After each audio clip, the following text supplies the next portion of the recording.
अब साहब मैया पार्वती से बोले तो ठीक है। मैया पार्वती ने कहा जो नियम आप कहोगे वो नियम का मैं पालन करूंगी, लेकिन आप नियम बता दो। नियम भगवान भोलेनाथ ने बताया कि पार्वती यदि इन मंत्रों को सिद्ध करना है तो सबसे पहले तुम्हें भक्ति की प्राप्ति करनी होगी। क्या करनी होगी? भक्ति की प्राप्ति करनी होगी। बोले ठीक है कर लूंगी, कहां मिलेगी? बोले ये मिलती नहीं है, ये प्राप्त होती है। मिलने में और प्राप्त होने में दोनों में अंतर है। प्राप्त वो होता है जिसमें प्रयास किया जाता है, मिलता वो है जो जबरदस्ती ऐसी खींच लाओ कहीं से भी ला करके। बोले भगवान की भक्ति तभी प्राप्त होती है जब हम भगवान की कथा सुनते हैं। श्रवणम कीर्तनम विष्णु स्मरणम पाद सेवनम अर्चनम वंदनम दास्यम सख्यमात्म निवेदनम। भक्ति का सबसे पहले क्या है? कैसे भक्ति प्राप्त होती है? भगवान की कथा सुनना सबसे पहली सीढ़ी है। श्रवणम, सुनना।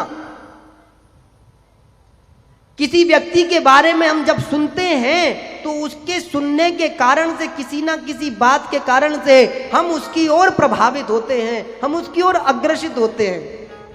मानो किसी व्यक्ति की बहुत बड़ाई करी गई हो तो उसके बारे में कहीं ना कहीं व्यक्ति सोचने के लिए मजबूर होता है कि ऐसा क्या है उस इंसान में जो इतनी बड़ाई हो रही है। तो पहली चीज है श्रवणम, सुनना। दूसरी चीज है कीर्तन, कीर्तन करना। भगवान के कीर्तन करने से भी भगवान की प्राप्ति होती है, ये दूसरी सीढ़ी है। स्मरण करना, जाप करना, अर्चन करना, वंदन करना, ये सारे साधन हैं भक्ति को प्राप्त करने के। और जिस व्यक्ति के अंदर भक्ति नहीं होती है वो कोई भी चीज को प्राप्त नहीं कर सकता, यहां तक कि अपने लक्ष्य को भी प्राप्त नहीं कर सकता। यदि किसी व्यक्ति को अपना लक्ष्य भी प्राप्त करना है तो उसको भी भक्ति का ही सहारा लेना पड़ेगा। स्वरूप कुछ भी हो सकता है। इसीलिए पार्वती से कहा कि यदि तुम्हें चाहिए तो तुम्हें भक्त बनना पड़ेगा। बोले कैसे बने?